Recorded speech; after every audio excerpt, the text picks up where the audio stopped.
wonderful, wonderful legs. I don't think I've seen 4 legs like that on a card table before, outside of a museum. There's everything there that there should be on an English card table. The scroll is a double scroll. It's got this curvilinear little paper scroll at the top here. And then that wonderful shell. Then right down here to little drops from this pendulum here. And then a claw and ball foot to die for. Isn't that wonderful? I mean, that's a claw and ball foot. There is the sacred pearl of wisdom being held by the dragon's claw as you've never seen it before. Wonderful. Wonderful. All the shape in the world. 1755, 1760. George II, maybe early George III. It's so embarrassing watching yourself on television. But after 30 years of making programs about antiques on television, and more than 50 years in the antiques business, the one thing I've learned is that most people are more interested in the history of their objects than they are in their value. That comes later at some point, obviously. But the first question they ask is, how old is it? Usually followed by, how do you know how old it is? And this video is meant to answer that specific question.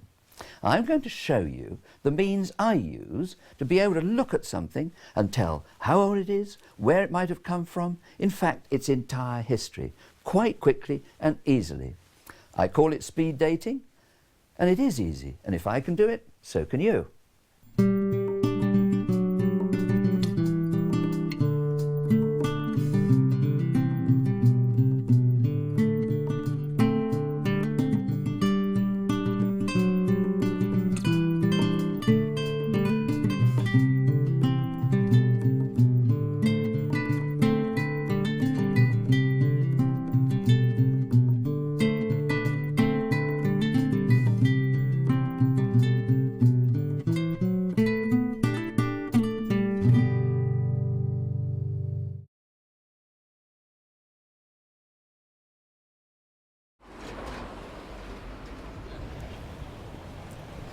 Well, this is Tring in Hertfordshire, where I grew up. And the High Street has the usual assortment of modern shop fronts put on much more ancient buildings. But shop fronts are important, for they reflect the style of the time when they were made, as well as displaying the latest materials and methods of construction. From a speed dating point of view, shop fronts are as important as windows and chimneys, which also underwent changes throughout the centuries. This approach is the very heart of my method of dating antiques, by association with the life and times and people of a particular period in the past, with a particular design that was popular then. Now, remarkably, we don't have a full set of traffic lights in Tring. We have zebra crossings and Belisha beacons. The name Belisha came from the Minister of Transport who first introduced them in 1934, Baron Leslie Hoare Belisha. It's funny how one invention relies on another. For example, if we hadn't had the internal combustion engine, then we wouldn't have had so much traffic. Somebody had to invent something to get people safely from one side of the road to the other. Other clues to dating come from an understanding of changes in lifestyle and fashion. For example, in the 1860s, it became fashionable to smoke at home, indoors. And many new houses were built with smoking rooms attached. They usually took the form of a little turret type, almost a Walt Disney feature, on the corner, way up on a building. And we've got one here in Tring. There, that little turret is a smoking room, and it helps to date the building. Changes in society are all the time happening, and every change in society has an impact on the material world.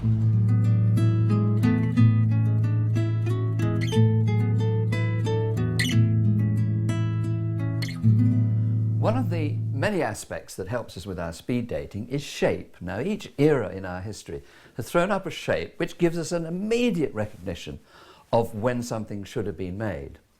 Let me give you an example. In the 18th century, there are 2 basic shapes. One is curvilinear, which lasted for the first sort of 60 years of the period, and the other is more severe, more disciplined, and that lasted the last 40 years. Let me show you what I mean.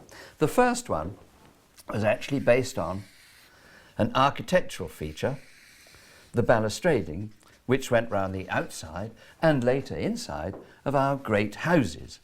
It's an ancient form indeed, but there it is. There's the baluster shape. A second one, inverted, would be below that and form the fencing. Now, when applied to domestic items, if you put a handle on it, you've got a pot straight away, a mug. If you put a lid on it, you have a tankard. If you put a spout on it, you have a jug. And if you put a curving, long spout, you have a pot. And that was the basic shape which lasted from the early 1700s to 1760s, probably 1765, 1770. That sort of period towards, certainly for the majority of the 18th century. That shape affected everything in our houses. And let me show you another little baluster here, just to prove a point. There's a baluster.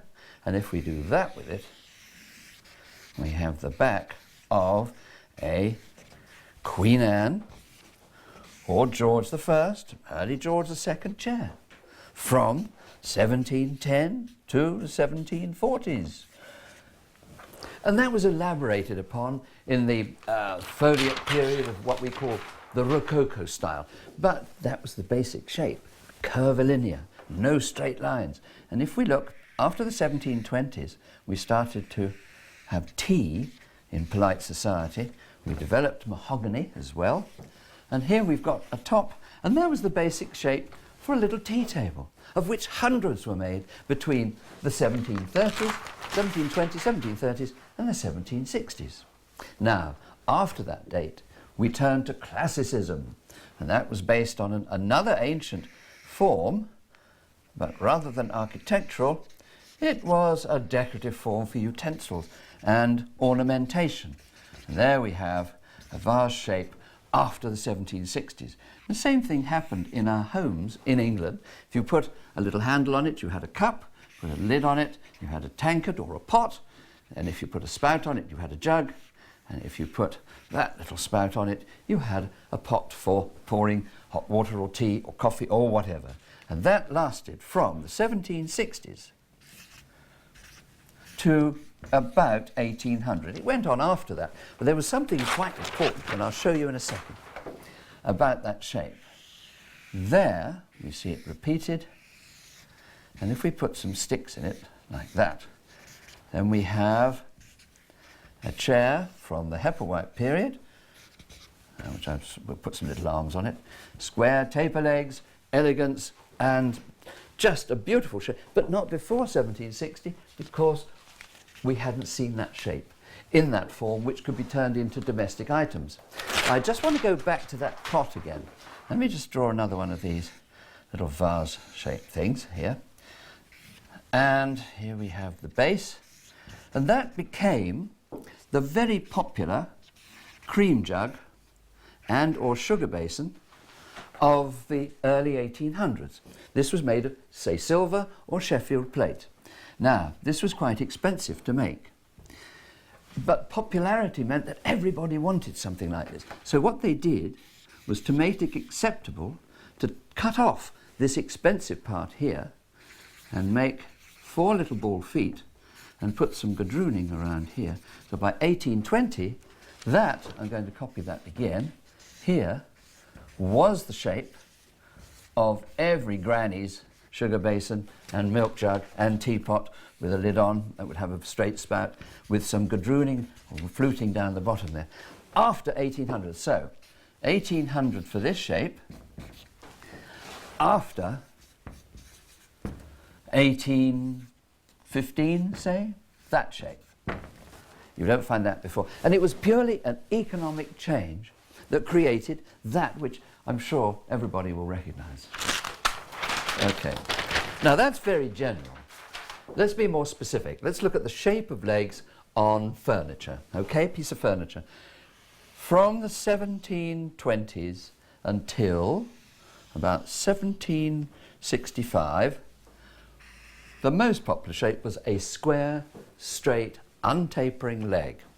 Now, that's fine when you look at it straight on, but they soon realized that if you look at a chair straight on one leg and you look at an angle, that chair leg is going to look thicker than the one in front of you. So what they did was to take, if we take that's a square section, what they did was to cut off one corner, the inside corner, so that when you looked at an angle, the legs didn't look thicker from one position than the other, because you're then looking across from there to there. Of course, that one is much longer. So that lasted from the 1720s to the 1765 period again. At some points, it was given a little shape in section, which we call a serpentine, a little moulded front to it. Otherwise, it remained the same. And the big change came after the 1760s, when that shape was square section, but it was tapered and ended in what we call a spade foot, like that.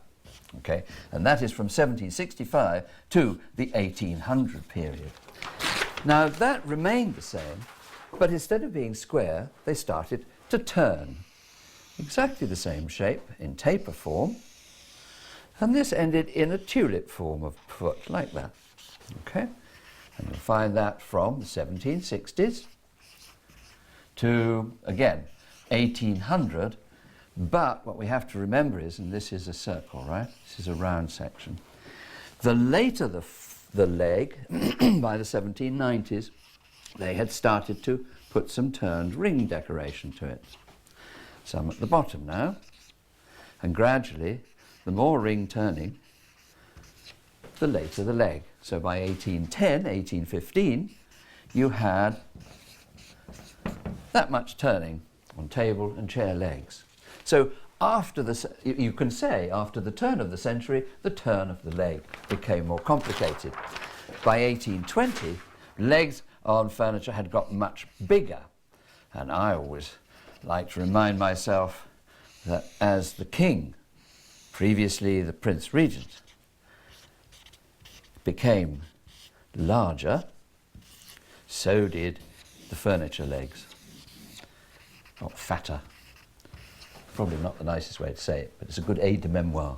There we are. And you get legs like that which got bigger and bigger the later on. So by 1825 to 1840, you see big legs that you might almost see on a billiard table. But they were on dining tables and chair legs, and this reading became bigger and does really say, I am after 1820. Okay? We mentioned earlier that curved leg, which I said Queen Anne. That actually is a cabriole leg. And it looks like that. It's a curved leg. It's that big, wonderful curved line, which came in really after the turn of the 16th to 17th century. So by 1700, after 1700. This was the luxury model. The plain leg was for economic purposes, it was cheaper. Basically that. This was expensive to make. There's a lot of wasted timber out of there. The term comes from a French dancing term meaning to bound or leap. The French furniture, cabriole legs, ended in a cloven hoof foot. We didn't like that very much. We adopted the Eastern claw and ball foot, which actually was the Oriental, the sacred pearl of wisdom being held by the dragon's claw. So we had a French leg and an Oriental foot. That sometimes ended in a pad foot, a simple pad like so. Again, a little bit cheaper than the claw and ball, but again 1700 through to the 1765 period. So there we are. We've had two examples of how shape can help our speed dating. Firstly, we had the curvilinear shapes of the 18th century into the vase shape. And of course that applied to everything across the board, whether it be silver, glass, china, whatever. And then more specifically, we looked at the legs on furniture, which gave us another identifying and dating guide. But there are other specific things we need to look at outside of shape. One of the main clues to speed dating comes from looking at the function or purpose of an object, its use. Well, this is a great banqueting set for a film, and it's for 12 people. And by golly, if you saw this lot, you'd expect the servants to come in and look after everybody. Well, believe it or not, there was a period between the 1750s and the 1780s when there actually were no servants once everybody was here and the food was in the dining room. There are many reasons for this, but my favourite way of remembering it is that there was a habit of drinking too much at meal times, great long dinner parties. And the servants who used to stand here and look after one for each guest became liable to blackmail the guests because of their indiscretion when they got drunk. And that meant that they had to introduce either a change in their habits, like don't drink too much, or dispense with the staff. Well, there was no race really, so they dispensed with the staff, and suddenly there was all this food and no one to look after them. So we introduced in society pieces of furniture and accessories that were do-it-yourself dining furniture. And simple things we now take for granted were introduced, and that's how we date them. You won't have something as simple as a bottle slider or coaster before the 1750s because there was always somebody to stand there and pour the drink for you. Suddenly, there it was on the table. You look after yourself, and wow, this is empty, which is a shame. If this were a decanter, you'd have a silver label on it telling you what was inside it. You won't find that much before the 1750s because there was someone there to tell you. And things like this. You brought food in, it was hot and it was cold, so they had cupboards or pedestals like this, which were decorative to start with. Big vase on top and a nice pedestal to hold it. In fact, it was a cupboard, one of a pair, one of which was lead-lined, and that kept things cool, because you put ice in it. The other one of the pair had a zinc lining, and you put a red-hot ingot in there, kept food and plates hot. And these weren't just decorative, they were utility, they were functional. And if you lifted up the lid like that, you can see that it held the extra cutlery. So when those were dirty, you just stuck them in a bucket and then brought out fresh cutlery. And actually, to be pernickety, if I were the designer of this film set, I would know that either the film was about a 19th century period play, or they made a mistake, because that's a soup spoon. And we didn't get soup spoons into society until the 19th century. There are no 18th century spoons for soup. Smacked wrist for the person there. But I'll put it back because it's not my job to query the date of the play. In the real rich society, we had things like this. Now there's a smart coaster to take your decanter up and down the table. Isn't that wonderful? This is 1820s. Oh, golly, isn't that super? And they had the same for cheese on wheels, little wooden cheese trolleys, rather like boats, and you put the big cheeses in there, wheeled them up and down the table. That was the thing. And here, for example, one of our favourite bits of English furniture. It's a table of 3 tiers, graduating, which you put cutlery, cheese, napery, extra this, that and the other, whatever else you wanted. And you wheeled it, because it's got little tiny casters on, you wheeled it up and down behind the guests. And when that was in place, you could have it as close as you like. It would neither listen, hear, repeat anything, because it was a dumb waiter. Not before the 1750s.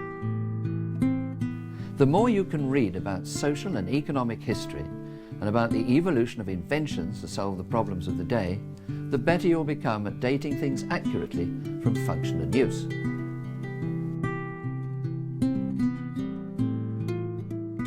Now, another important and integral part of speed dating is the construction of anything. And as I come from a cabinet making family, I've got 2 pieces of furniture here to show you a couple of clues what to look for. Firstly, when you might visit a sale or look around an antique shop, you'll see somebody pull a drawer out of a chest of drawers. You wonder what they're looking for. Well, here they're looking first of all at the dovetails. Now, the number of dovetails and their fineness will give you an indication of the date. Basically, this little drawer, made around about 1710, has 2 dovetails. They're not coarsely made, they're finely cut, but they are big in relation to the size of the drawer. If we go 100 years later to 1810, you'll find that there are now 5 dovetails, equally finely cut. But the message is, the more dovetails, the later the piece. Secondly, we're going to look at the end of this little drawer, and you'll see there the thickness of what we call veneer. That's a slice of wood stuck on the outside as a decorative surface. Okay, so this is quite thick. It is hand-cut veneer from the 1710s. It had to be hand-cut. They had no machinery which would do that. So all veneers were as thin as you could cut by hand. This is a piece of my grandfather's hand-cut veneer. It dates, I suppose, round about 1790. And this is what veneer should look like until 1820s, when they introduced a big machine, rather like a great big pencil sharpener, which produced veneer as thin as that. Now this is discernible usually at the edges of pieces of furniture like that. If it's very thin, it'll be after 1820, or it's had the surface reduced. Either way, it is not in its original condition, or it's just a later piece of furniture. The best known type of clue used for speed dating relies on being able to identify a range of distinctive markings that may appear on an object. Now, all sorts of things have marks. Some are helpful, some are not. A teddy bear will have maybe a button in its ear or a label on the back like that one. This little box is extremely informative. In fact, it tells us the owner and the date that she was given it, and it's her money box. Edith Elizabeth Pullen, 1874. Other marks, particularly on porcelains and china, can be extremely helpful. This one is, for example, so the reproduction of Rogers circa 1780, made in England. Then it says by Stevenson and Sons, and the place where it's made, in Burslem. You don't get much more information on anything than that. On the other hand, of course, you can have something as obscure as this little piece of ivory. This is a little netsuke carved in Japan, and there is a little signature, and it's signed by, it says here, Gyoku. Now, you need to be something of a specialist to determine that. And even some of the marks like that need books and things to refer to. Here's a couple that I've actually written myself, which you might find useful. But it's time to get the magnifying glass out then, and I think to save my dear cameraman from having to get his magnifying glass out, I've prepared these boards. These are just aide de memoire. These are things to register so that when you're walking around you can speed date. Right, any printed mark incorporating the name of the pattern is after 1810. So if it says Indian Tree or the Minton Factory, it'll be after 1810. Okay?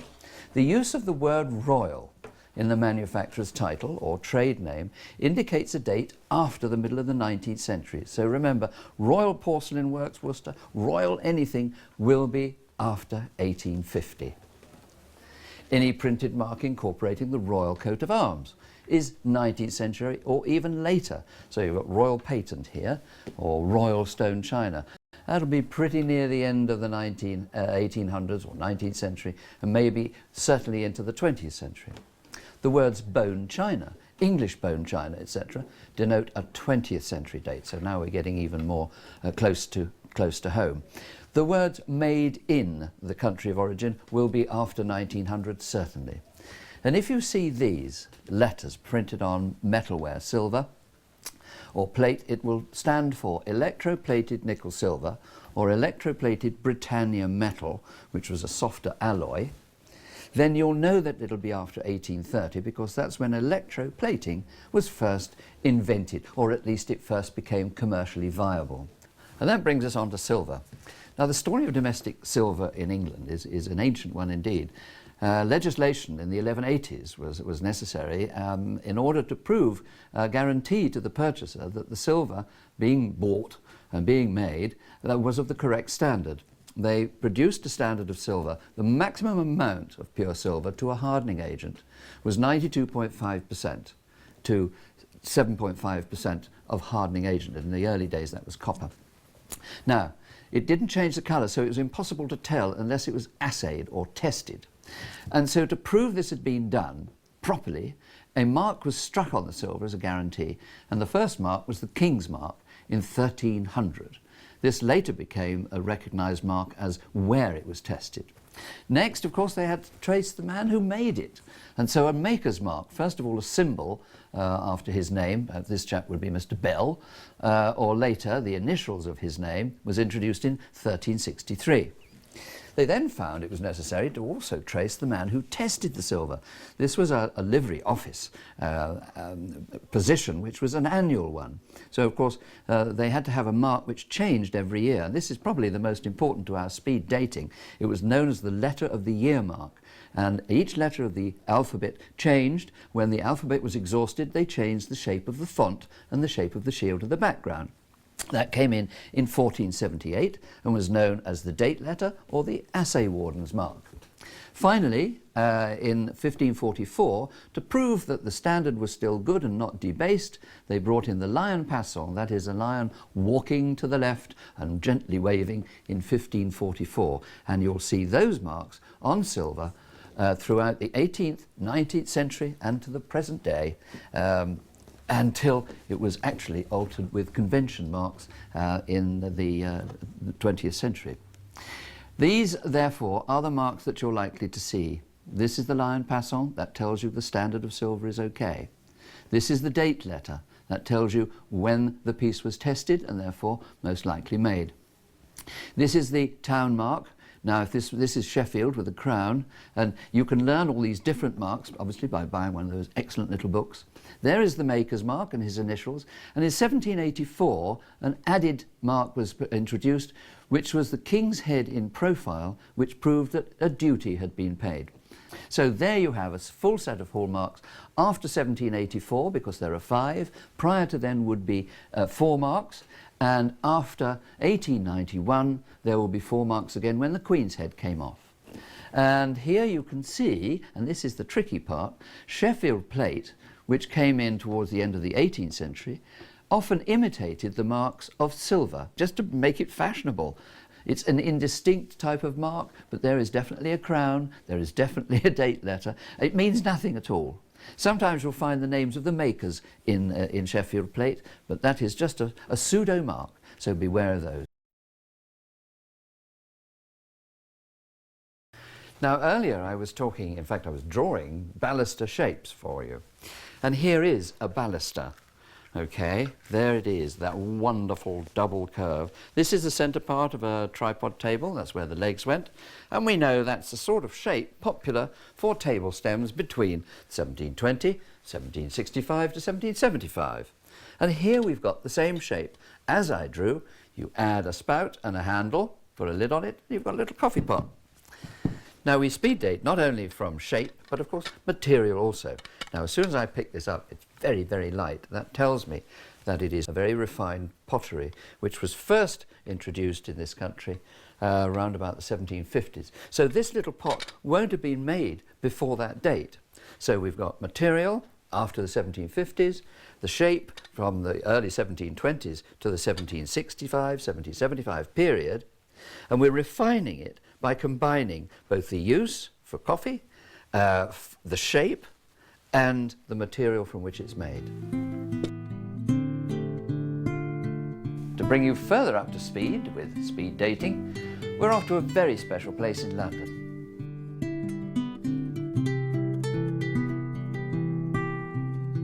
This row of elegant 18th century almshouses now contains one of London's best-loved collections, the Jeffrey Museum. The layout of the room shows the changing style of English domestic interiors from 1600 to the present day, making it a sort of ideal nursery slope for would-be speed daters.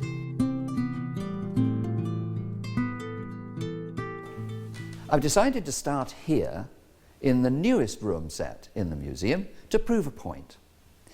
Here we are in the 1990s, and imagine a young couple, trendy, affluent. They've just moved into their new loft conversion, and loft conversion meant maximum use of space. So upstairs here, an extra little floor, a mezzanine, to take the bedroom space. Here, a very compact kitchen, designed probably by a yacht designer to get the most things in. And the rest of the room, given this wonderful feeling of space in what is a tiny area, really. These loft conversions started in the 70s, and by the 90s you can see this trendy young couple have bought things from IKEA, they bought them from probably Habitat, but one or two special things from boutiques to show their taste. Look at this wonderful table, for example, and that marvellous magazine rack.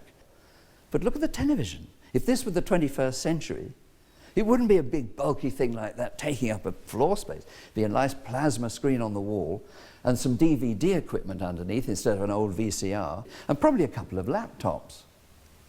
And the point I'm trying to make is that any humanly manufactured item betrays the period of which it is made. And that's just as true of an old handcrafted thing as it is of something mass-produced today.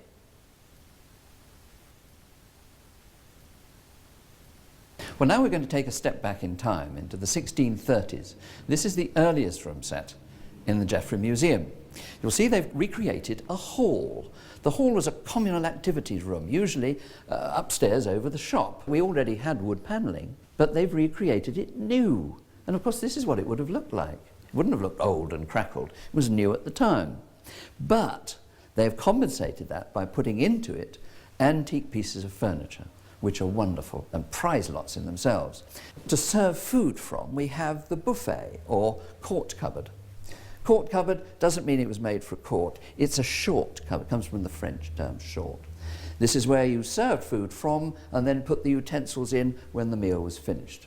Over here we've got a chair, a reasonably fairly sophisticated armchair, a bit of comfort, but look at that back. Nothing much for a chap with a bad back there. Not yet. It didn't happen until within a generation. And then we've got here, I think, one of the most astounding developments of English furniture ever. This is a draw-leaf table. When you set the meal for a number of guests, you extended the table out, doubled its length, and it was invented before 1600. This is a genuine Elizabethan draw-leaf table. And it's going to be set with linen of the period. Small ale would come out, be poured out of this little pottery jug, and pewter plates and spoons set upon the cloth on the table. Pewter, that's another example and another indication of a middle-class family.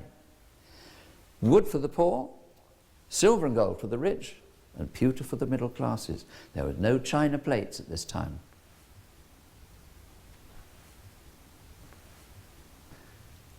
So now we're in the 1690s, the end of the 17th century. We've had a civil war, we've had Puritanism, and we've had the return to the court of England, a flamboyant king in the personage of Charles II.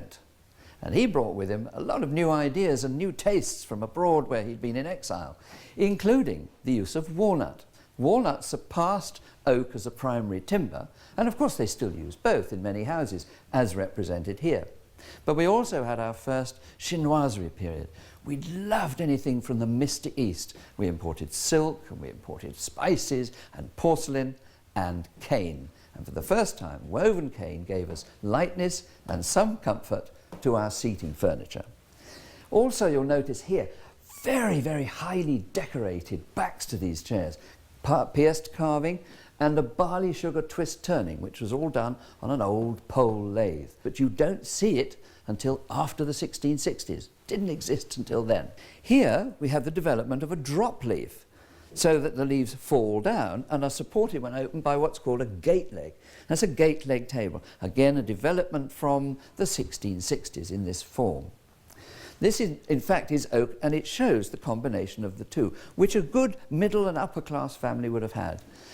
Then we had the development of slicing the walnut tree, the branches of, into thin slices, which are called veneer, and then applying them to big pieces of furniture. This was the development of the cabinet maker. For the first time we had cabinets.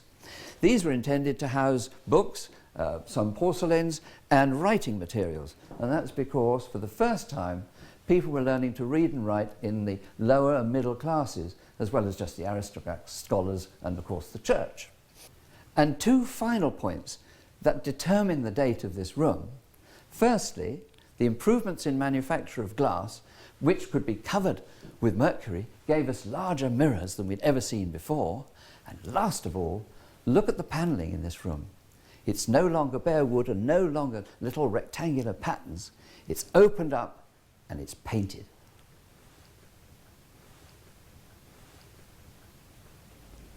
Now, between 1695 and 1710, there were the most amazing changes in design. All that highfalutin elaboration disappeared to be replaced by simplicity and curvilinear designs. By 1720, it had completely taken over, and all that restoration frivolity had gone. It was almost like the quiet before the storm until we got into the middle of the 18th century. But here, for 30 years, this was the main design. Curvilinear, gentle, and comfortable looking. And if we look from here, look at the shape of that chair back. Take up to the mirror. Now the mirror is extended. We couldn't quite make full-length mirrors yet, so it was made in two parts. Look at the shape of the top of that frame and how it compares with the chair. It was a universal design, and it ruled, as I say, 1710 for the next 40 years. Added to this was the introduction of mahogany, a new timber which we imported from the East and West Indies. And it was a strong, heavy timber, very dense, and it meant heavier, stronger, and beautiful furniture. And you'll notice here with this drop leaf that the gate has entirely disappeared. There's no need for that with this new timber. It was strong enough just to act on a hinge and support with one leg each side. And another thing, we're talking about comfort. You'll notice now that these chairs have got a back which is shaped, and that's jolly good for a chap with a bad back. Anyway, the 1720s saw the introduction of mahogany, and during that period, the development of drinking tea. And in 1727, Gumley and Moore, two famous cabinet makers, are recorded as making a tea table with a tilting top for George II, for His Majesty. And it would have looked very much like this. And this table, in this form, lasted for the next 70 years, way until the end of the century. Now, on it you can see the influence from the East. Not only do we have the tea, which was fashionable to drink in huge amounts, we had porcelain to drink it out of, and a little box to put it in, which was English, a tea caddy. Also from the East, wonderful, sparkling, vibrant lacquer. Look at that little corner cupboard. Imagine the candlelight in a room in the 1740s, with that glistening in the corner. Fantastic. Well, now we've moved up to the earliest would be 1765, 1770, and up to about 1795. Within that bracket, then a fashionable middle-class house would have furniture like this. The first thing you notice, at least I hope you notice, is that now the chair backs, instead of being gentle and curvilinear, have grown wings. This is typical after the 1750s. They are pierced in the back with a pattern which reminiscent of a church window design. That again, fashionable 1760s, 1770s. So that's the date of the chairs. Now you'll notice too that there are straight legs to the chairs rather than curvilinear. An alternative which came in after the 1770s was the taper square leg, and that's what this little card table shows. It's a fold over top card table, could be stood against the wall when not in use. The most important little development in this group is this tiny little flap table, little drop leaf, square taper legs, and it's called a Pembroke. And that's so called, named after the Countess of Pembroke, who apparently ordered one to be made during the 1760s. It wasn't as pretty as this. It would have been square with big bulky legs. This, on the other hand, as I say, square taper legs, little oval top when the flaps are up. That would be after the 1770s. Then on top of it, three really lovely little decanters of Bristol blue, so called because that was the port where they almost cornered the market on the import of the cobalt to make it. These we know will be after the 1760s because they've got simulated in gold the names of the drinks that were in them. They look like little wine labels. And now that was not necessary up to the 1760s because prior to that date you had somebody serving wine and they told you what you were drinking. But they are just lovely. And then finally round here we've got what had become the writing desk in every household. The standard bureau, an arrangement of 2 short, 3 long drawers, and in this case standing on what we call OG or curvilinear bracket feet. Those will be before 1775. After that they went out of fashion. And then, last of all, well, what hits you most about the room is the wallpaper.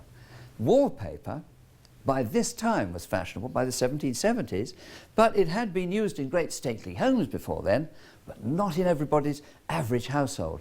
Now it was being mass-produced, mass-printed, and look how lovely it looks. By 1800, there were two types of furniture and accessories being made. One we call Regency, which are high style and made exclusively for friends of the Prince Regent.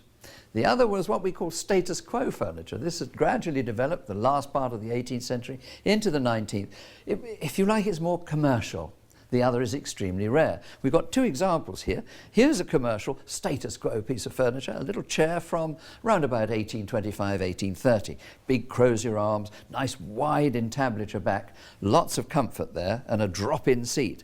On the other hand, this is a Regency chair. This was an exclusive antique-based design, and you can see Etruscan, Egyptian and Roman designs all in that chair. That's very rare. These are not rare at all. There are lots and lots of these around. But those were the two types of furniture, complicated, I think, by the advent of new materials, including zebra wood, of which we have an example here, so called because of its heavy striped appearance. And that is based, that's a card table which folds over and opens out, based again on antiquity. So we now have a room full of furniture here, and interesting, I want to come over here and just show you a revival of cane that went out of fashion during the 18th century, came back again after 1800. And finally, the mirror. Now that's a convex mirror, and it's of a type that you don't see in England before the 1790s. Sheraton advocated their use. The point about it is that it gives reflections of the whole room in one small area, encased in these great scrolling arms and this lovely round gilt frame. Convex mirrors after 1790. This room would have been typical, good upper middle class family round about 1835.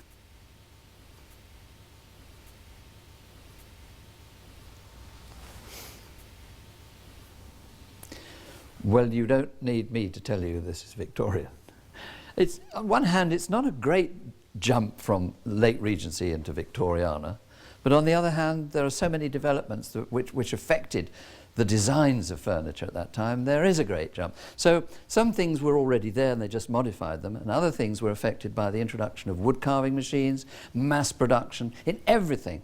Mass-produced china, no pewter anymore. Everybody had china on their tables, for example. Some of the things were totally new, others were adaptations of what had already been invented. One new thing, typically Victorian, is the credenza. People were collecting objects from all over the world, and showing them off necessitated a glass-fronted cupboard, and that's called a credenza, decorated with walnut veneers and ebony and stringing and bits of glass, metal and gold all over. A big splashy object to make a statement in the drawing room. Next to that, a Davenport. That's not a new invention, that's an adaptation of a piece already known, but it's a Victorian adaptation in as much as it's called a piano top, and you can see the shape of that is so similar to the shape of the top of the cover for the piano top. And then you've got the carving on those legs. Well, all that was done by machinery. Thomas Jordan's wood carving machine, developed in the 1840s. And then we have totally new things. Look at those lustre drops on the mantelpiece. You don't see those much before the 1830s. And they stood them in front of a massive mirror to double the image. And that's why Victorian mantelpieces always looked such a clutter. They were mirrored and mirrored and mirrored again. And of course, crystal drops like that had wonderful refractions of light. It also became fashionable to put things under glass covers. And you see these set pieces of shells, woolwork, stuffed birds. This was the age for them, the Victorian period. Style-wise, we're going back probably 150 years to the curvilinear designs. And look at these, curved chairs, curved backs, fully upholstered, the spoon-back chair, and even, if we come as far as the screen, again a revival of the 18th century, a large fire screen which stopped the heat blushing the face, and that's typical Victoriana, and we are now going through into the 1870s in this room.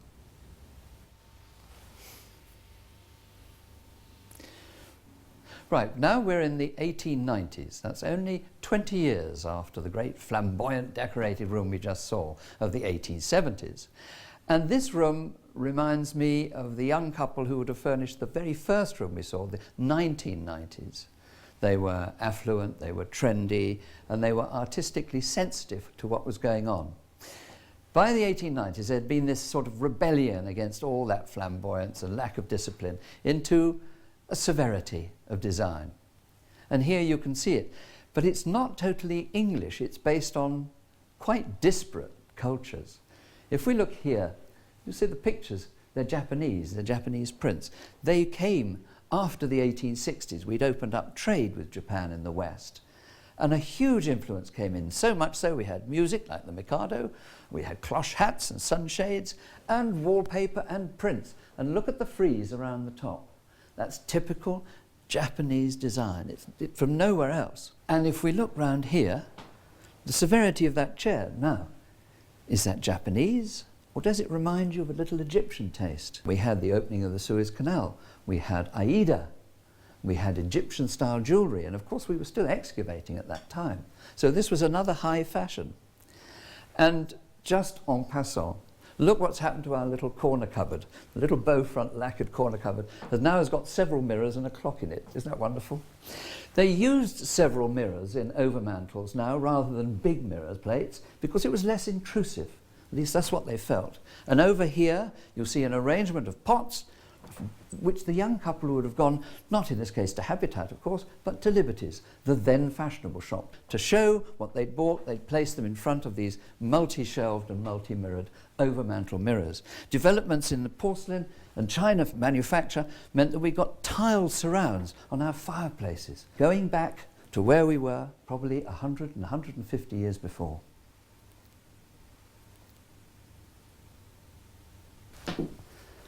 I love this hall. And the museum has a sense of humour because the postman's been and no one has picked up the mail. I think that's magic. Now, we look in here and we are in the last room that we could actually call antique. It would last qualify as antique because it's between 1900 and 1914. So it's just within the 100 years old. Now, there is a distinct difference between the severity of the aesthetic movement we just saw in the 1890s and now. And you'll notice that instead of lots of square and upright lines, quite formal, now we have flowing, sinuous plant life represented in all the designs. Look, for example, at the chandelier. Look at that lovely, great scrolls. It's fleshy, it's alive. And you can see that repeated in the leadwork, the glazing bars of the cabinet, and also in the flowing lines of the inlay. Look at that fantastic fireplace. Wonderful hood. Even that is a sort of Celtic hand-beaten look. It's called planished, and it was meant to look not quite finished. That's the hand-beaten effect that was so popular. That had not been seen before. I mean, this was a new design. And it all started and came through as a sort of undercurrent in the 1860s onwards and grew until by 1900 it took over. And you can see it repeated in the different types of cloth and yet similar patterns. If you didn't see them all together, you wouldn't know they were different. They have such a common bond. Now, the extraordinary thing was that in 1900, this was so powerful a movement and so new and beautiful that they revived things which were totally counter in design. And we see at the end of the 19th century, beginning of the 20th, a revival, a resurgence of designs by Chippendale and Hepplewhite and Sheraton. And that makes it very confusing for our speed dating. But there's a perfect example, just there, a little round table with the square taper legs. And that's a revival of, you remember we saw a Pembroke table, 1760, 1770. There it is again, but this time it's 1900. A Sheraton revival piece. In amongst all this sinuous plant life. So you've got an alive room with some odd pieces in, and it's fabulous, wonderful, and never been seen before together.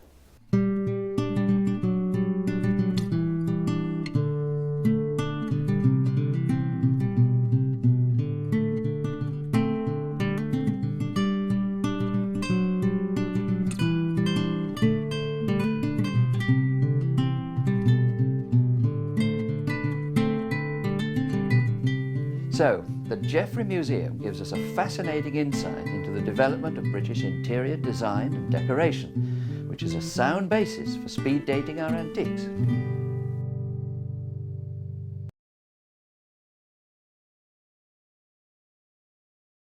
One way we all get exposed to antiques is by watching television period, costume, dramas and films.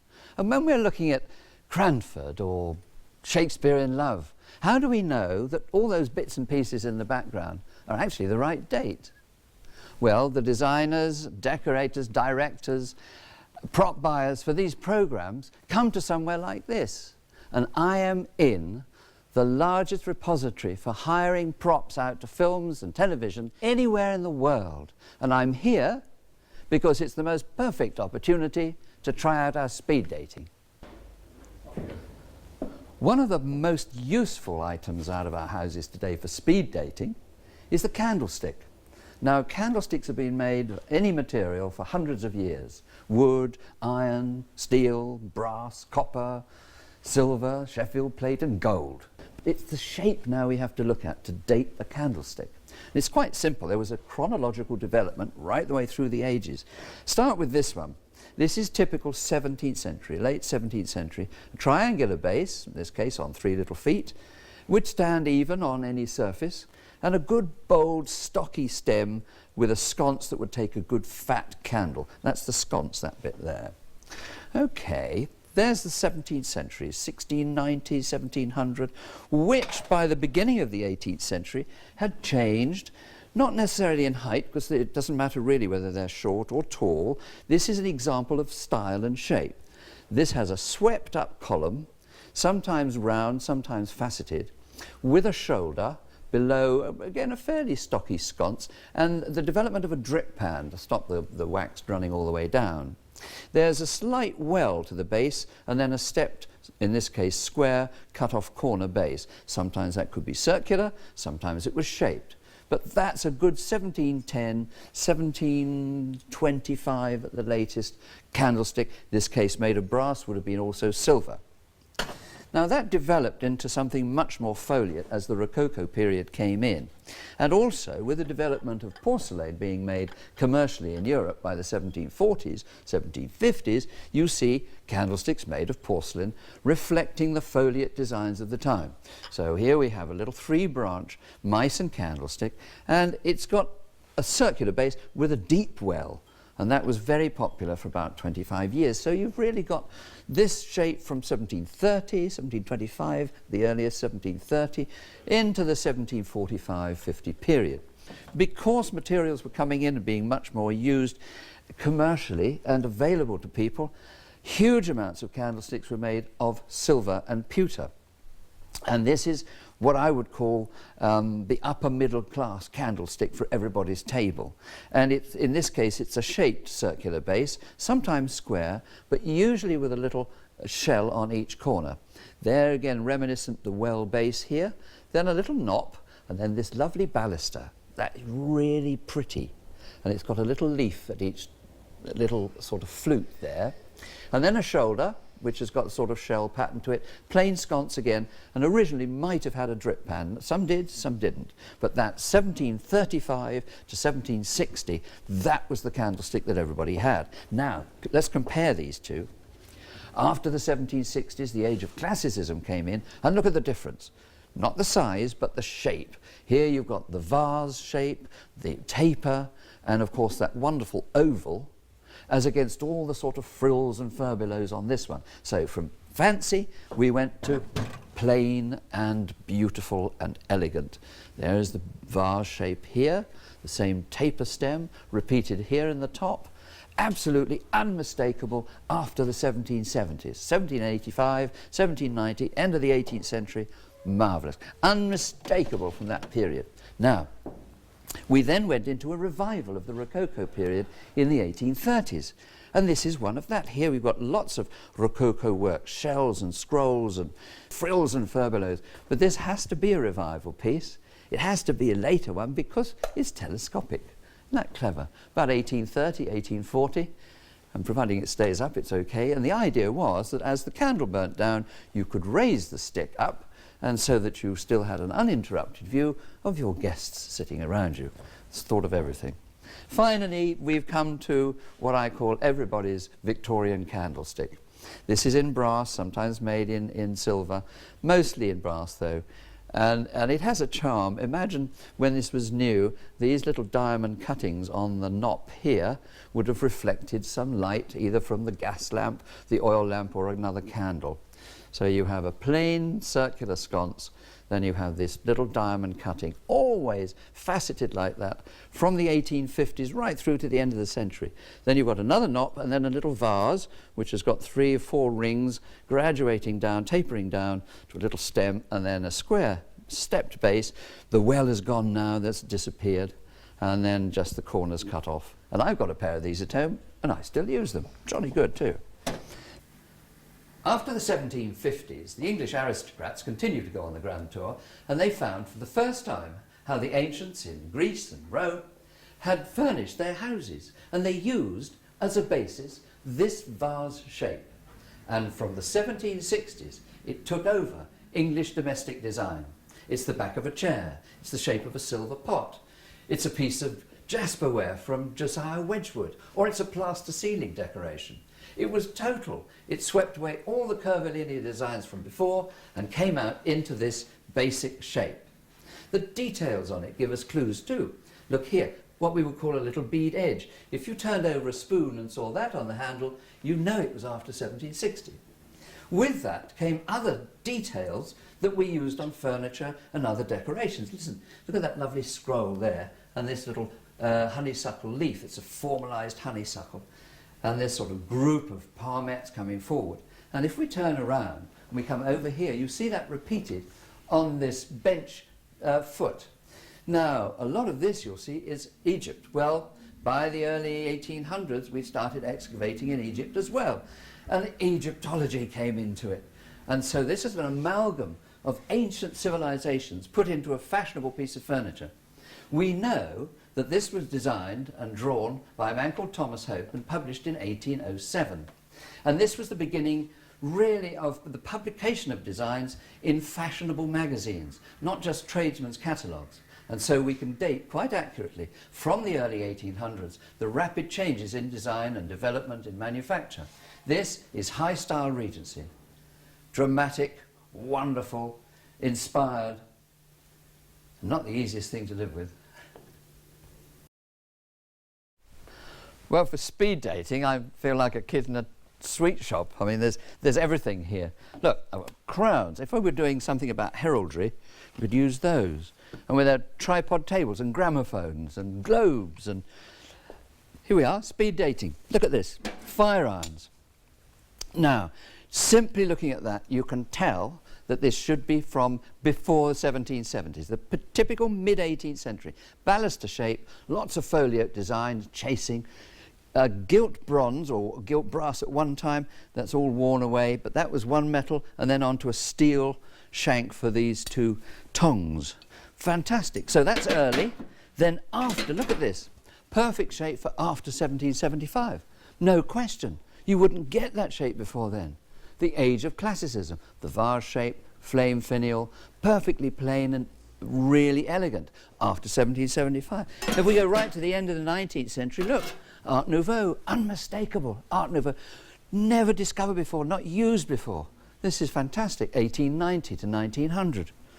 Great. Well, there you go. Anyway, let's try and see what else I can find. Well, I'm sitting here, sort of relaxed and comfortable and almost laid back in this amazing, scrolly, curvy chair, sitting next to a table which doesn't, apart from the top, have a straight line in it. It's all curves, all shape. So both of these pieces are of the curvilinear age, the Rococo or Baroque or any name you apply to it. Just remember that all this decoration came before the 1760s. And the point about why I'm sitting relaxed is because the chair demands it, or it certainly allows it. I couldn't sit prim and properly in this, it just begs you to sit and relax. Oh, it's wonderful. Now, after the 1760s, we developed in the age of classicism, of great elegance, and rather primness, in fact. And if we just move to here, this little canapé, with its quite strict border and quite severe little legs, and I shall sit down, and I can't possibly sit back. I have to sit rather like that, which is what it demands. It's a discipline. I would be wearing quite formal clothes, not great full skirts and jackets as people would have done in that chair. Now I'm prim and proper, And I'm looking at and sitting next to this rather pretty little table which doesn't have a curve in it. There are no curves here at all. This is very formal, very tapering leg right down to the foot, just severe, pure classicism from the post-1760 period. And it's not just the look of the furniture, it's what it demanded of the people at the time and how it reflects the way they lived, their etiquette, their manners, their behaviour throughout. So I'll just see if I can actually. Oh, you couldn't possibly sit like that. I have to sit like that. Not for very long.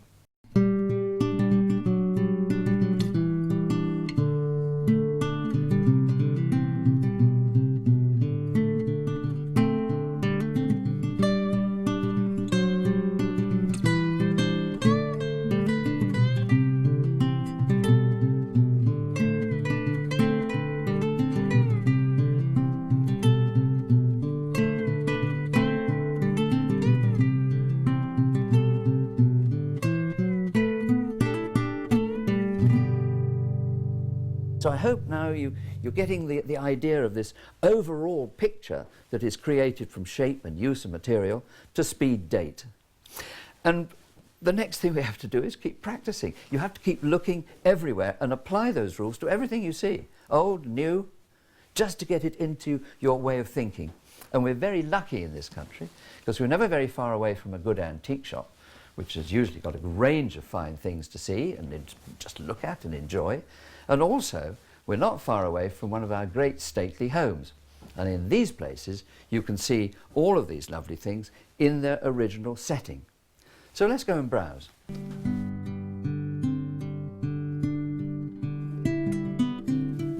I simply had to bring you to the best antique centre I know. And this place has won top awards. We're at the Swan at Tetsworth in Oxfordshire. Under one roof, 40 rooms house the goods of more than 80 dealers. You can come here every day for the rest of your life and always find something new because the stock is constantly changing. Now, dating porcelain and pottery, generally known as ceramics, is a minefield actually, because some is marked and some isn't. The best way to establish for yourself the date of something and where it comes from is to handle as many pieces that are marked, and you get to know the feel of the material, and then you can identify things that aren't marked. Now let's have a look here. There are so many clues, it's going to be difficult for me to put them all together, probably to make sense, but we'll start. There is a little dish. Now I can tell this is the traditional willow pattern. That gives me an immediate clue because the willow pattern is an Englishman's idea of a Chinese scene. This was introduced into English society in the 1790s. It was not a Chinese pattern at all. Now let's turn it over, and there, sure enough, is a little mark on the back, and it says Spode China. Now that confirms a later date still, because any printed mark incorporating the name of the pattern is after 1810. Now, this is all blue and white here, nearly all copying, at least certainly at this time, Chinese scenes. Now, there we are. Now we've got a good mark. This will tell us lots. Right. There's a legend on there saying that this pattern was introduced by William Adams in 1780. Now, first glance at that mark, you might well think, God, this was made in 1780. Well, it wasn't. Firstly, we've got the name of the factory, so we know already that it's after 1800. Then we have here registered number. Now, the registered number came after 1883. That was the registration of a patent. There was an earlier mark which began in 1842, ceased in 1883, and was replaced by that series of numbers. Then, to finally put the cap on it, you've got the word England. Now, England, the name of the country of origin, whether it's England or Germany, Japan, wherever, will be after 1891. In that year, McKinley, a man called McKinley, who was going to be the President of America, put a tariff on anything coming into America, stating that the name of the country of origin had to be indelibly placed upon it. So, name of country after 1891, registration mark after 1883, name of factory after 1800, all building up to create a full and detailed knowledge of how to date. Okay. Now, some things aren't marked. This you'd recognise as Wedgwood. We're going to have a look at that. It's jasperware. It's unglazed, really, that's what it means, and it's a stoneware introduced, developed by Josiah Wedgwood, the latter part of the 18th century. Now, he always marked his wares, but this one bears no mark. So from that, we recognise the material, we know the style and how it's made. This is pat sur pat, these little pieces of porcelain pressed on. But there's no mark, and that proves to us that it isn't Wedgwood. Therefore it will be a copy, and therefore will be 19th century. Let's have a look, see if we've got something with a mark. See how lovely and soft this feels. I know this is pottery, a glazed pottery, Staffordshire, pretty scene, a little old country scene. That's really charming. Ah, now look. You wouldn't recognise this as Wedgwood, would you? But there's the impressed mark, Wedgwood. Vast factory. But before you even see that, what are you struck by? You're struck by that diamond mark. That's the one I was just talking about, 1842 to 1883. And in those corners of the diamond, there are letters and numbers, and they will tell you the day of the month of the year that that pattern was registered, the windmill pattern. And then you can go to one of many books and look those all up and get really rather skilled at it. But as an immediate reaction to it, 1842 to 1883, we know when that was made and we know where. Now, we'd recognise that as Wedgwood, we wouldn't that, so we have to look. These are this is Staffordshire, generic term. I mean, there were 9 major areas in Staffordshire where they were producing these pottery figures. Now, they're all Victorian. The Victorians loved clutter. They loved putting things on mantelpieces and shelves, usually in front of mirrors to double the muddle. And these are flatbacks. They're pottery dogs and flatback figures. And they're called flatbacks because they were very shallow and they went on the mantelpiece. Any time after the 1830s.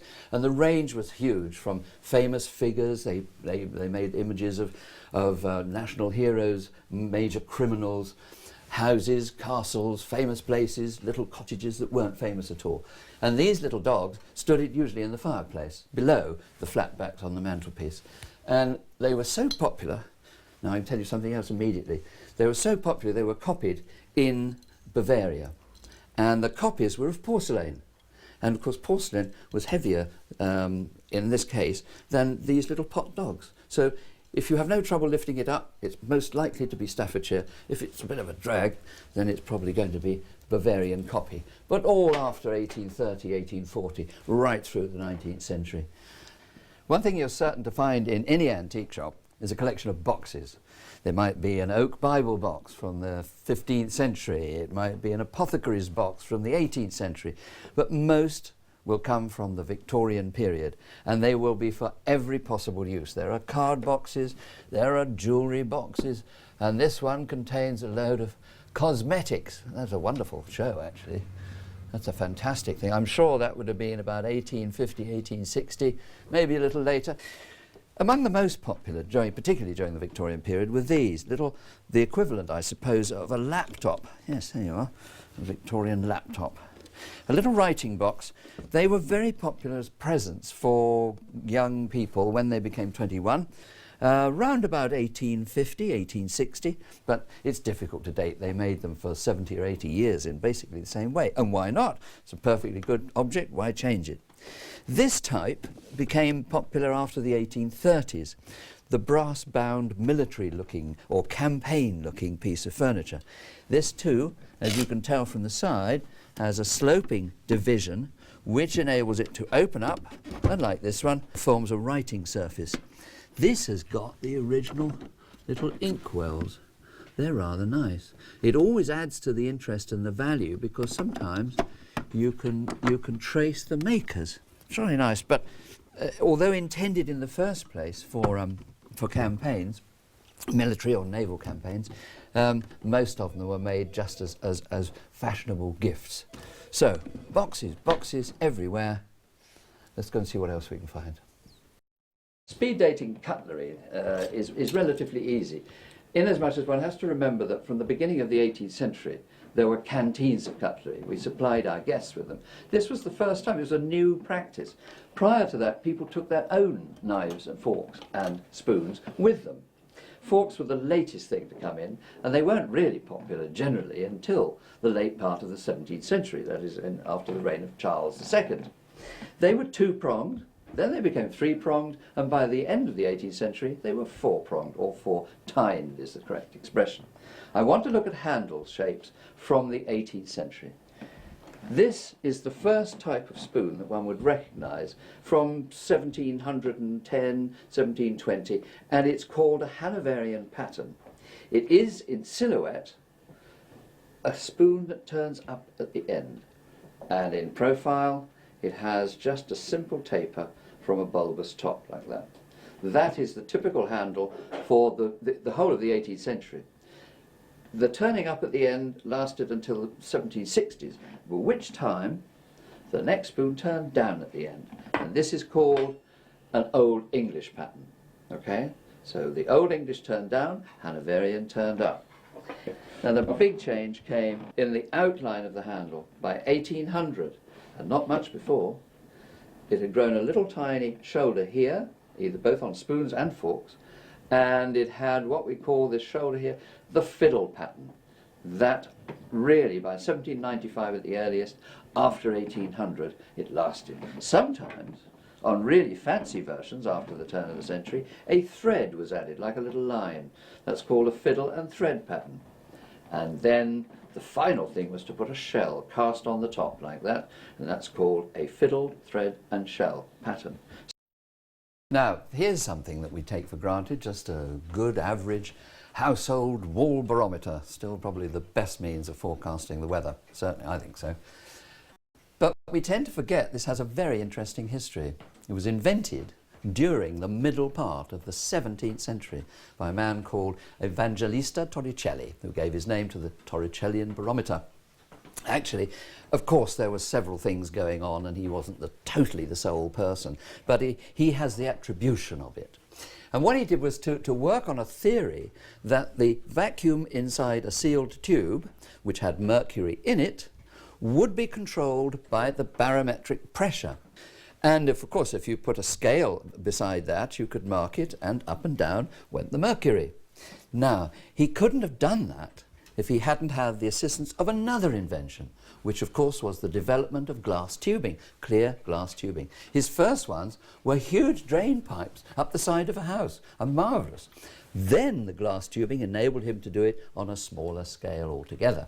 So, from the middle of the 17th century, we had means of forecasting the weather.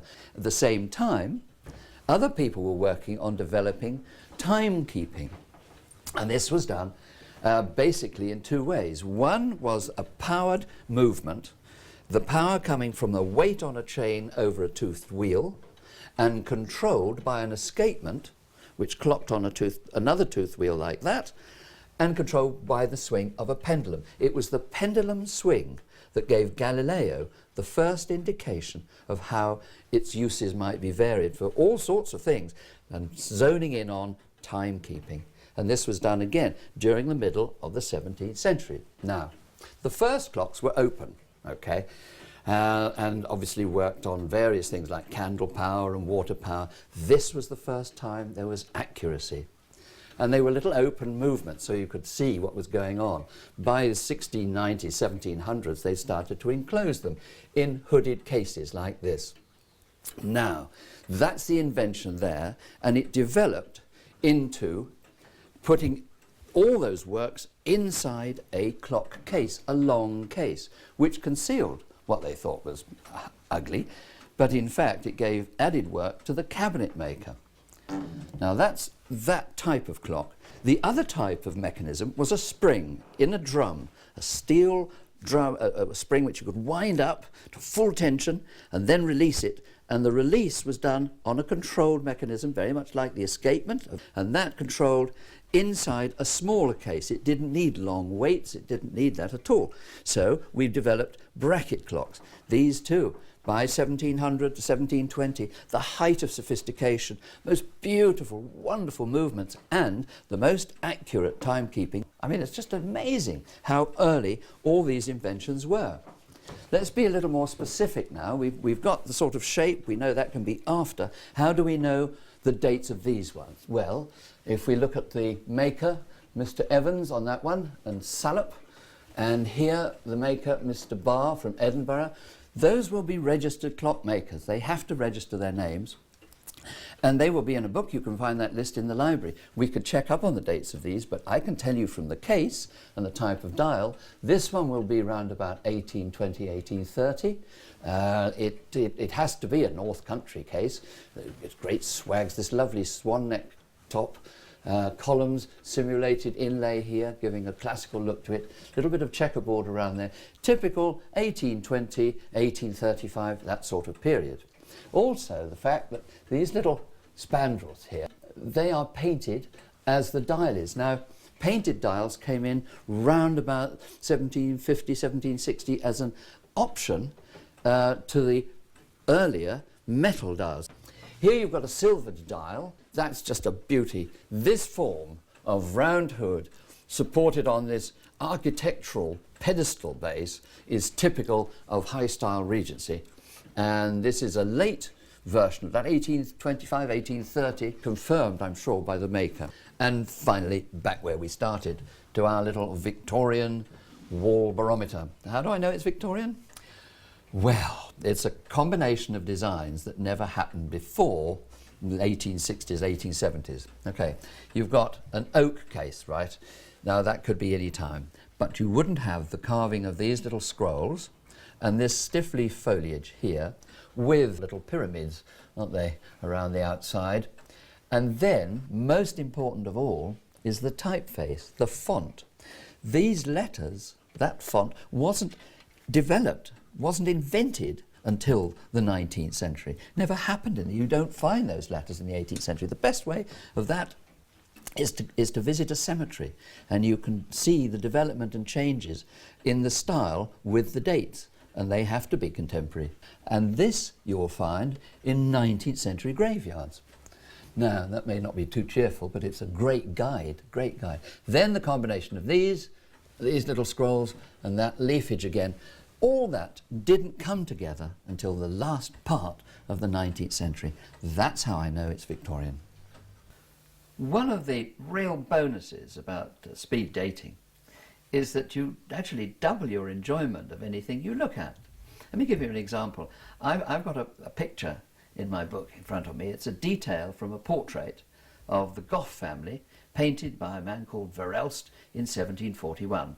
Now, most people will look at that picture and enjoy it just for what it is, and a nice picture of some nice people.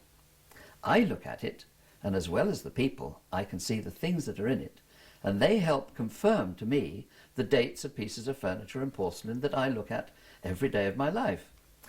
Let me look at the fashion. I mean, just for example, they've got little flat bonnets on, and I know that that flat bonnet came into fashion round about 1720 and lasted for maybe 25, 30 years. And that ties in because the date of the painting 1741, so that will help confirm the dates of everything else.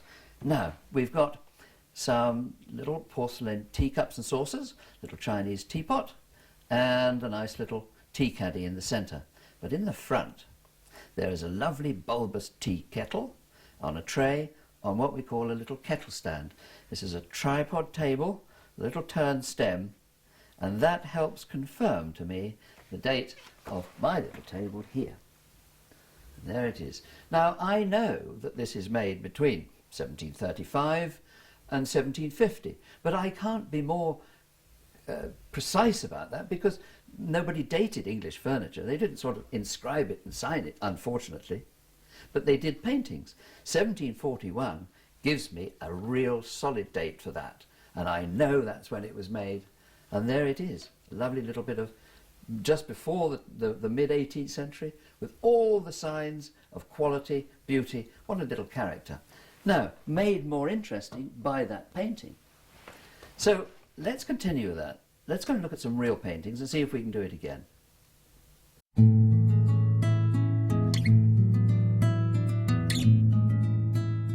This is Burghley House in Lincolnshire, built between 1555 and 1587, and the essential Tudor nature of the building can still be seen despite more recent renovations. The symmetry of the garden, with its squares and roundels, is repeated inside on stone pillars and arches, and will be found on Elizabethan silver and in textiles. So immediately we can begin to recognise shapes that are associated with a period. Well, here we are in the billiard room at Burghley House, and this table was made in 1850, and these are, believe it or not, the original billiard cues they used to play with. Their proper name is mace cues. Now I wonder what Ronnie O'Sullivan would make of that. Anyway, I promised you pictures, and here around these walls are portraits of family members over the centuries and famous people that have visited. Now we're looking at them from the point of view of speed dating from just the appearance of a person in a portrait. Now I want you to look at the wigs. I want you to look particularly at this chap. Okay, now he's got a high wig. It's sort of divided in the middle, and it resembles in outline the high cresting on a Charles II period chair, so late 17th century. The wigs looked like that. There's another one. You can tell straight away he has to be Charles II period. Well, 17th century. Charles I looked a bit like that too.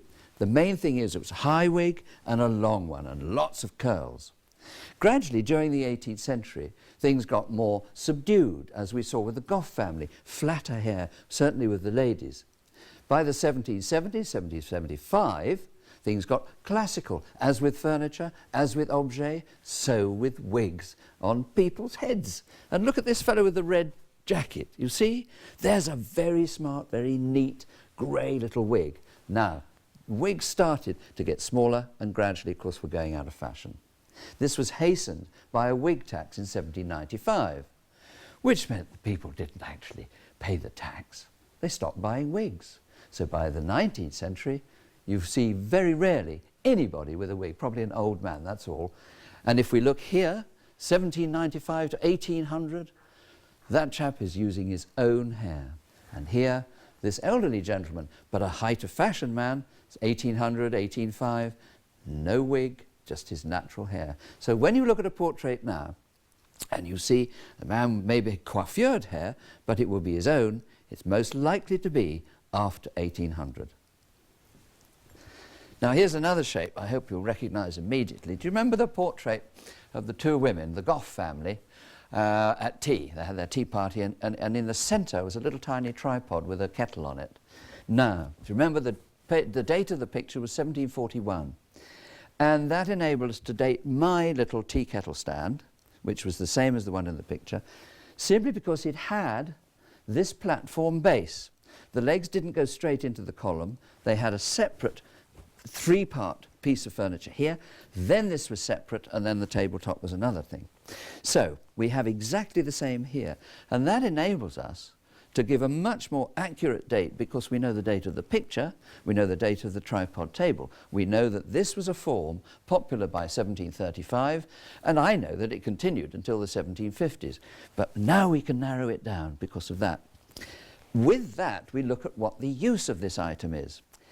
The beginning of the 18th century, people were wearing a lot of makeup to hide the ravages of the pox. That comprised of wax and white lead. And so if you got too hot sitting in front of the fire, not only did you sort of look rather strange, the white lead got into your bloodstream and the serious consequences. So large banner screens were necessary to put in front of the huge fires to stop you getting too hot. And by the middle of the 18th century, those largely gone out of fashion. People didn't wear the same amount of makeup, and so these disappeared. So by 1760, you won't find them as big as this. So we can date that quite simply before the 1760s for its use, before the 1750s for its style. Now here's an old friend, our baluster. Look at that. Imagine, spout on one side, handle on the other. We've got a pot any time between the 1720s and 1765, 1770. Now, the marvellous thing about stately homes is that they have documented most of the contents. And we know when they were furnishing this house in the 1755 to 1775 period. And that's when this bed would have been made. So that confirms what we've said all along. There is the shape, and now we've got the documentation to go with it.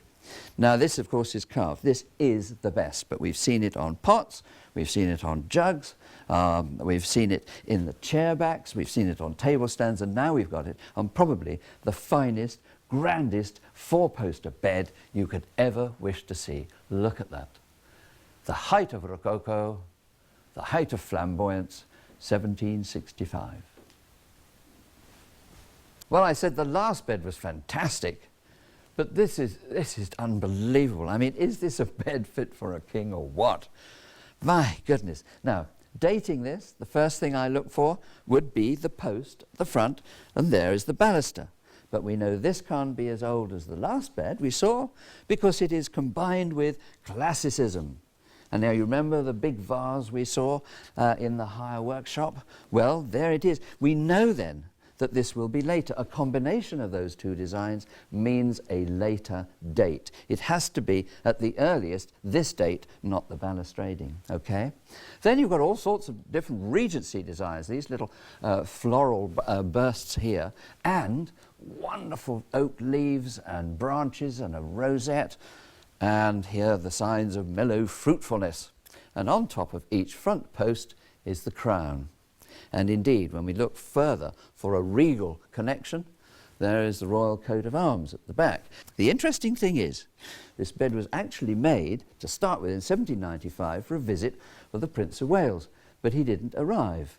And the bed just stood until it was altered in 1844 for a visit by Queen Victoria. Hence the combination of all these different things together to make this magnificent regal bed, in fact, the bed in which Queen Victoria actually slept.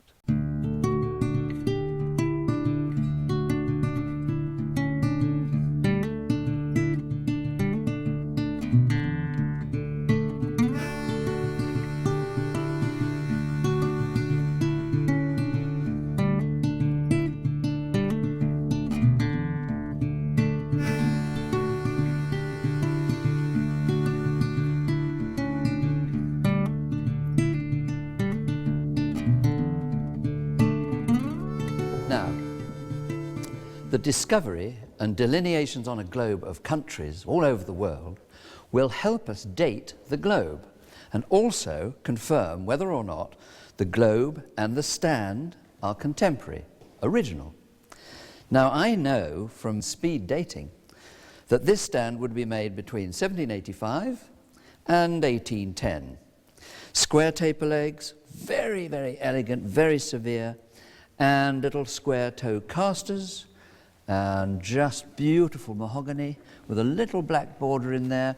I would say round about 1800 to 1805 because of that little feature. Now let's have a look at the globe and see if we can get further confirmation. Right, we've got Australia there. Now, the coastline is complete, but it's called New Holland. The fact that the coastline is complete means that it will be after Captain Cook's voyages, which began in the 1760s. So it's post-1760, so we're beginning to tie it down a bit. Let's have a look at America. There's the main clue. Look, Louisiana. That's after the Louisiana Purchase of 1803. So now I say 1800 to 1804, 5 for the stand. The globe says after 1803. We've got a complete, genuine item. Now, all this information, the delineation of the countries, their names, their placement on the globe, has been built up over the centuries. And it started with the production of maps, which were put into books called atlases. And this is the very atlas that Lord Burghley prepared and kept up to date for Queen Elizabeth I of all our colonial acquisitions as they happened. And this is what the world looked like in 1577. And you'll notice that some of it's quite accurate. And there is the British Isles, which is pretty accurate. You'd recognise that. Most of Europe's pretty well balanced. Africa's great. I mean, it's terrific. but there's no Australia. South America's a bit of a blob, isn't it? And they haven't discovered too much detail there. This map, to me, is magic. To think that Her Majesty the Queen of England in the 1570s and 80s would have looked at this to see, gosh, we've discovered this bit, or whereabouts in the globe is that? And these wonderful, wonderful drawings. Look at that ship. Fancy discovering all over the world in little tiny ships like that. And, as I say, for the most part, to be so accurate. This, I wish I could leaf through it like Her Majesty must have done, but it's too precious for that. But at least I can feel the edge of the pages as she must have done all those years ago. Isn't that wonderful? Well, it's hard to beat an atlas that has played such an important part in our nation's history. So I think I'm going to quit while I'm ahead. I really hope you've enjoyed this video and that it's given you enough confidence to go out and look at something you thought was just old and put an accurate date on it. Try it among a few friends. There is a limit to the number of things that we can cover in a video. There are books and jewellery, guns, garden furniture, carpets and curtains. But the rules that I've given you for speed dating them still apply. The specifics may change a little, but they're still there. Also, it's time to tell you that we're going to make another in this series of Pastmaster DVDs. And this one will look at items that aren't quite as old as they should be. We're going to call it Fakes, Forgeries and Frustrations. And I hope you'll enjoy that one as much as you have this. Until then, good luck, good hunting, and goodbye.